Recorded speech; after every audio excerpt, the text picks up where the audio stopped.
Welcome to basic शाला। प्यारे बच्चों, आज हम जानेंगे सिंटैक्स के बारे में। नो, ये सिंटैक्स वो पानी वाला टैंक नहीं है, बल्कि ये तो हमारी इंग्लिश ग्रामर का एक बहुत ही इम्पॉर्टेंट टॉपिक है। तो जान लेते हैं कि आखिर ये वाला सिंटैक्स है क्या।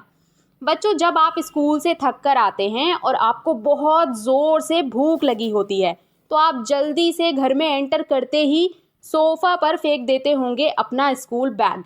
अपनी टाई बेल्ट को भी निकाल कर फेंक देते होंगे बेड पर। लेकिन मम्मी की गुस्से वाली आवाज़ बैकग्राउंड से आती रहती होगी कि बैग स्टडी टेबल पर रखो और टाई बेल्ट कबर्ड में। पर आप सुनते कहाँ हैं?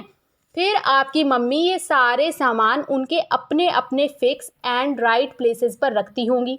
बच्चों, जैसे सारी चीज़ों को रखने की एक फिक्स प्लेस होती है, जैसे कुकर और प्लेट्स की राइट प्लेस है किचन में, बकेट एंड मग की राइट प्लेस है बाथरूम में, बेड एंड पिलोज की राइट प्लेस है बेडरूम में, तो वहीं सीलिंग फैन की राइट प्लेस है सीलिंग यानी छत में।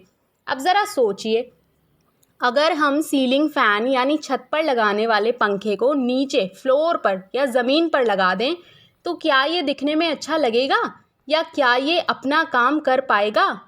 नो, ये दिखने में भी फनी लगेगा और अपना काम भी ठीक से नहीं कर पाएगा।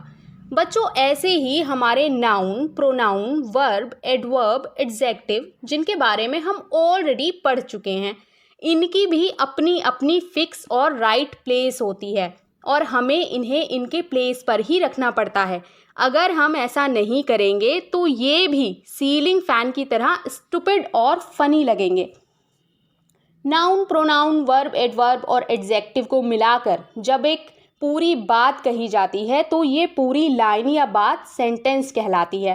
बट सेंटेंस में हमें इन वर्ड्स को इनकी फिक्स प्लेस पर ही सेट करना पड़ता है और सारे वर्ड्स की अलग अलग और फिक्स प्लेस ही सिंटैक्स कहलाती है। जैसे अगर मैं पूछूं आप क्या कर रहे हो, तो आप कहेंगे कि हम बेसिक शाला देख रहे हैं।